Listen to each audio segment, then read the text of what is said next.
ರಾಜ್ಯದಲ್ಲಿ ಕಳೆದ 2 ವರ್ಷ 9 ತಿಂಗಳಾಯ್ತು ಅಧಿಕಾರಕ್ಕೆ ಬಂದು. ಸುಳ್ಳು ಭರವಸೆಗಳನ್ನ ಅಧಿಕಾರಕ್ಕೆ ಬಂದ ಕಾಂಗ್ರೆಸ್ ಸರ್ಕಾರ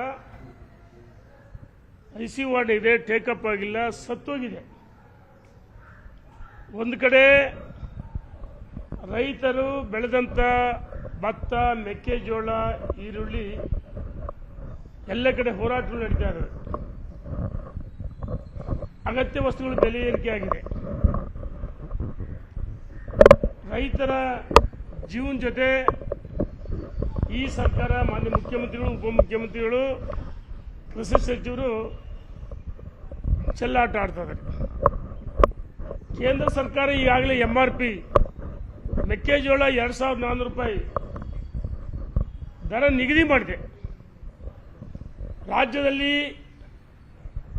70 ಲಕ್ಷ ಮೆಟ್ರಿಕ್ ಟನ್ ಮೆಕ್ಕೆಜೋಳ ಇದೆ. ಮಾನ್ಯ ಮುಖ್ಯಮಂತ್ರಿಗಳು ಡಿಸ್ಟಿಲರಿ ಮಾಲೀಕರಿಗೆ 24,000 ಖರೀದಿ ಮಾಡಬೇಕು, 24,000 ಟನ್. KMF ಇಂದ 5 ಲಕ್ಷ ಟನ್ ಖರೀದಿ ಮಾಡಬೇಕಂತ ಹೇಳ್ತಾರೆ.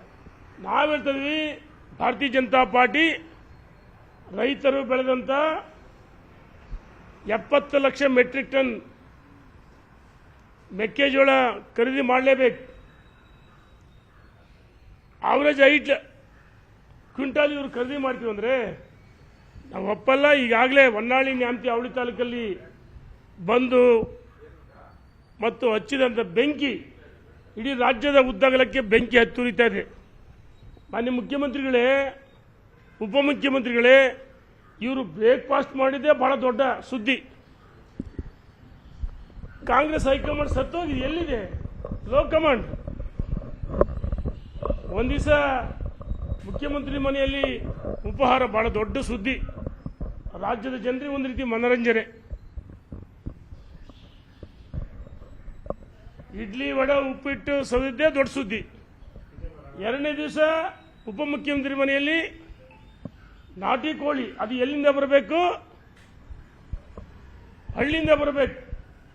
ಬೆಂಗಳೂರಲ್ಲಿ ನಾಟಿ ಕೋಳಿ ಒಳ್ಳೆ ಚೆನ್ನಾಗಿರಲ್ಲ. DK ರಾಮಧನ ತರಿಸು. ಆ ನಾಟಿ ಕೋಳಿ ತಟ್ಟೆ ಇಡ್ಲಿ ಅದು ಒಂದು ದೊಡ್ಡ ಸುದ್ದಿ. ರಾಜ್ಯದ ರೈತರು ಖರೀದಿ ಕೇಂದ್ರ ಮಾಡ್ರಪ್ಪ ಬಂದ್ರೆ ಎಲ್ಲ ಕಡೆ ರೈತರು ಸಾಯ್ತಿದ್ರೆ ಖರೀದಿ ಕೇಂದ್ರ ಪ್ರಾರಂಭ ಮಾಡಿ ಅಂದ್ರೆ ಇವರು ಖರೀದಿ ಕೇಂದ್ರ ಎಲ್ಲಿ? ವಿಧಾನಸೌಧ 3ನೇ ಮಾಡಿ ಮುಖ್ಯಮಂತ್ರಿ ಕುರ್ಚಿಗೆ ಖರೀದಿ ಕೇಂದ್ರ ಪ್ರಾರಂಭ ಮಾಡಿದ್ದಾರೆ ವಿಧಾನಸೌಧದಲ್ಲಿ. ಇದು ರಾಜ್ಯದ ಜನರಿಗೆ, ಮತದಾರರಿಗೆ ಅಪಮಾನ. ಶಾಸಕನ ಆಯ್ಕೆ ಮಾಡ್ತಾ ಮತದಾರರಿಗೆ ಅಪಮಾನ. ನಾವು ಹೇಳ್ತಾ ಇದೀವಿ, ನಿಮ್ಮ ಕುರ್ಚಿ ಕಚ್ಚಾಟ ನಿಲ್ಲಿಸಿ. ಯಾರು ಮುಖ್ಯಮಂತ್ರಿ? 5-6 ಬಣ ಅದಾವ. ಒಂದು ಕಡೆ ಮುಖ್ಯಮಂತ್ರಿಗಳು ಮುಂದುವರಿಬೇಕು, ಇನ್ನೊಂದು ಕಡೆ ಉಪಮುಖ್ಯಮಂತ್ರಿಗಳು ಮುಖ್ಯಮಂತ್ರಿ ಆಗಬೇಕು. ಇದ್ರ ಮಧ್ಯೆ ಪರಮೇಶ್ವರ್ ಅವಕಾಶವಾದಿ ರಾಜಕಾರಣ, ನಾನು ಯಾಕೆ ಮುಖ್ಯಮಂತ್ರಿ ಆಗಬಾರ್ದು? ಈ ರೀತಿ ಕುರ್ಚಿಗೋಸ್ಕರ ಖರ್ಚಾಡ್ತಿದ್ದಾರೆ.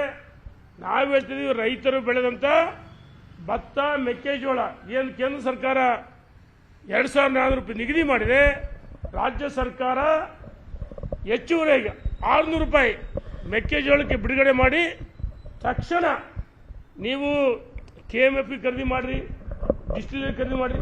ಅದೇ 5,24,000 ಟನ್ ರೈತರು ಬೆಳೆದು 70 ಲಕ್ಷ ಮೆಟ್ರಿಕ್ ಟನ್ ಖರೀದಿ ಮಾಡಿ ಅಂದರೆ ಇಲ್ಲಿ ಪ್ರತಿ ದಿವಸ ಏನೋ ಚಿಕನ್ ತಿಂದಿದ್ದೇ ವೈಭವೀಕರಿಸ್ತಾರೆ.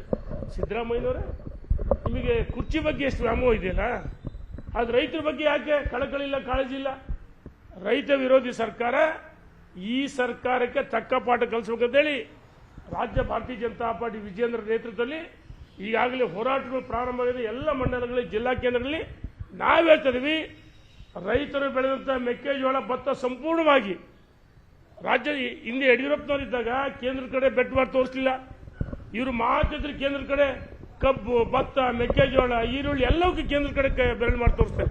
ನಾವು ಹೇಳ್ತಾ ಇದೀವಿ, ಯಡಿಯೂರಪ್ಪನವರು ಆವರ್ತ ನಿಧಿಯಿಂದ ಹಣವನ್ನು ಬಿಡುಗಡೆ ಮಾಡಿ ಮೆಕ್ಕೆಜೋಳ ಖರೀದಿ ಕೇಂದ್ರ ಪ್ರಾರಂಭ ಮಾಡಿದ ರಾಜ್ಯದಲ್ಲಿ ನೇರವಾಗಿ ರಾಜ್ಯ ಸರ್ಕಾರ, ಮಾನ್ಯ ಮುಖ್ಯಮಂತ್ರಿಗಳು ಏನು ದಲ್ಲಾಳಿಗಳ ಸರ್ಕಾರನ? ರೈತರು ಬೆಳೆದಂತ ಬೆಳೆ 1,600-700 ರೂಪಾಯಿ ಕೇಳೋರಿಲ್ಲ. ರೈತರು ಖರೀದಿ ಕೊಟ್ಟ ಮೇಲೆ ಏನು ನೀವು ಖರೀದಿ ಕೇಂದ್ರ ಪ್ರಾರಂಭ ಮಾಡ್ತೀರಾ? ನೀವೆಲ್ಲೋ ಡಿಸ್ಟಿಲರಿ KMFಗಳಿಗೆ ಸಾಲದು, ನೇರವಾಗಿ ರಾಜ್ಯ ಸರ್ಕಾರ ತನ್ನ ಪಾಲಿನ ಹಣವನ್ನು ಬೊಕ್ಕಸಿನ ಬಿಡುಗಡೆ ಮಾಡಿ ಖರೀದಿ ಕೇಂದ್ರ ಪ್ರಾರಂಭ ಮಾಡಬೇಕು. ಇಲ್ಲದೆ ಇದ್ರೆ ಬೆಂಕಿ ಎತ್ತಿ ಉರಿಯುತ್ತೆ ಅಂತೇಳಿ ನಾನು ಸರ್ಕಾರಕ್ಕೆ ಎಚ್ಚರಿಕೆಯನ್ನು ಕೊಡ್ತಾ ಇದ್ದೀನಿ. ಪ್ರಾರಂಭ ಮಾಡ್ಬೇಕು ಅಂತ ಒತ್ತಾಯ ಮಾಡಿ. ನಮ್ದೆಷ್ಟು ಬಣ ಸರ್? ಯಾವ ಬಣನಿಲ್ಲ ಕಣ. ಹೋಗಿದಾರಲ್ಲ ಸರ್ ನಿಮ್ಮ ಟೀಮ್, ನಿಮ್ಮ ನೋಡಿ ಪಕ್ಷದಿಂದ ಇಲ್ಲಿ ದೆಹಲಿಗೆ ಹೋಗಿ ಭಾರತೀಯ ದಂಡಯಾತ್ರೆ ಜನತಾ ಮಾಡಿದ್ರಲ್ಲ ಸರ್? ನೋಡಿ ಕಾಂಗ್ರೆಸ್ ಬಣ ಅಂತಿದ್ರಿ. ಈ ದೇಶದಲ್ಲಿ ನರೇಂದ್ರ ಮೋದಿ ಅವರ ನೇತೃತ್ವದಲ್ಲಿ ಬಹಳ ಒಳ್ಳೆ ಕೆಲಸಗಳಾಗ್ತದೆ. ವಿಶ್ವ ಮೆಚ್ಚಿದ ನಾಯಕ ಪ್ರಧಾನಮಂತ್ರಿ ಅವರ ಮಾರ್ಗದರ್ಶನದಲ್ಲಿ, ಅಮಿತ್ ಶಾ, JP ನಡ್ಡಾರವರ ಮಾರ್ಗದರ್ಶನದಲ್ಲಿ ರಾಜ್ಯದ ಅಧ್ಯಕ್ಷ ವಿಜೇಂದ್ರ ಅಧ್ಯಕ್ಷರಾಗಿ 2 ವರ್ಷ ಯಶಸ್ವಿ ಅಧ್ಯಕ್ಷರಾಗಿ ಸಂಘಟನೆ, ರಾಜ್ಯ ಸರ್ಕಾರದ ವೈಫಲ್ಯ, ಅಗತ್ಯ ವಸ್ತುಗಳ ಬೆಲೆ ಏರಿಕೆ ವಿರುದ್ಧ, ರೈತರು ಬೆಳೆದಂಥ ಬೆಳೆಗಳಿಗೆ ಖರೀದಿ ಕೇಂದ್ರ ಪ್ರಾರಂಭ ಮಾಡಬೇಕು, ಹೋರಾಟ, ಪಾದಯಾತ್ರೆ, ಯಶಸ್ವಿ ಅಧ್ಯಕ್ಷರಾಗಿ ಉತ್ತಮವಾದ ಕೆಲಸವನ್ನು ಮಾಡ್ತಿದ್ದಾರೆ. ನೋಡಿ, ಮಾಧ್ಯಮದ ಮುಂದೆ ಯಾರು ಏನು ಬೇಕಾದ್ರೂ ಮಾತಾಡ್ಬೋದು, ನಾನು ಮಾತಾಡ್ಬೋದು. ರಾಜ್ಯದ ನಮಗೆ ಕೇಂದ್ರ ನಾಯಕರು ಸೂಚನೆ ಕೊಡ್ತಾರೆ. ಈ ನಮ್ಮ ಹೋರಾಟ ಕಾಂಗ್ರೆಸ್ ವಿರುದ್ಧ, ಆಂತರಿಕ ಯಾವುದು ಇರಬಾರ್ದು ಅಂತ ಹೇಳಿದ್ರೆ, ಇದು ನಾವು ಸುಮ್ಮನೆ ಅಂದರೆ ಇದು ನಮ್ಮ ದೌರ್ಬಲ್ಯ ಅಲ್ಲ. ಮೇಲ್ನರ್ ಹೇಳಿ ಮೇಲೆ ಒಂದು ನಿಮಿಷ, ಮೇಲ್ನರ್ ಹೇಳಿ ಮೇಲೆ ಒಂದು ನಿಮಿಷ ಮೇಲ್ನರ್ ಹೇಳಿ ಮೇಲೆ ನಾವು ರಾಷ್ಟ್ರೀಯ ನಾಯಕರ ಮಾತಿಗೆ ಗೌರವವನ್ನು ಕೊಟ್ಟಿದ್ದೀವಿ. ಇದು ನಮ್ಮ ದೌರ್ಬಲ್ಯ ಅಲ್ಲ. ಸೂರ್ಯಚಂದ್ರ ಎಸ್ ಸತ್ಯನೋ ರಾಜ್ಯದ ಅಧ್ಯಕ್ಷರಾಗಿ ವಿಜೇಂದ್ರ ಅವರು ಮುಂದುವರಿದ್ದಾರೆ. ಅವರ ನೇತೃತ್ವದಲ್ಲೇ 2028 ವಿಧಾನಸಭೆ ಚುನಾವಣೆ ಎದುರಿಸ್ತೀವಿ. ಮತ್ತೊಮ್ಮೆ ಭಾರತೀಯ ಜನತಾ ಪಾರ್ಟಿ ಅಧಿಕಾರಕ್ಕೆ ಬಂದೇ ಬರ್ತೀವಿ. ಏನಾಗಿದೆ, ಅವ್ರ ಕ್ಷೇತ್ರದಲ್ಲಿ ಸಂಘಟನೆ ಇಲ್ಲ, ಸದಸ್ಯತ್ವ ಅಭಿಯಾನ ಇಲ್ಲ, ಮನ್ ಕಿ ಬಾತ್ ವೀಕ್ಷಣೆ ಇಲ್ಲ, ಅಥವಾ ಪೂರ್ತಿ ಬಿಗ್ ಜೀರೋ.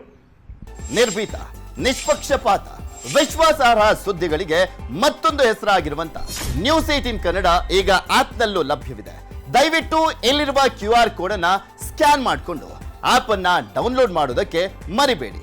ನಿಮ್ಮ ಬೆಂಬಲ ಹೀಗೆ ಸದಾ ನಮ್ಮೊಂದಿಗಿರಲಿ. ಧನ್ಯವಾದ.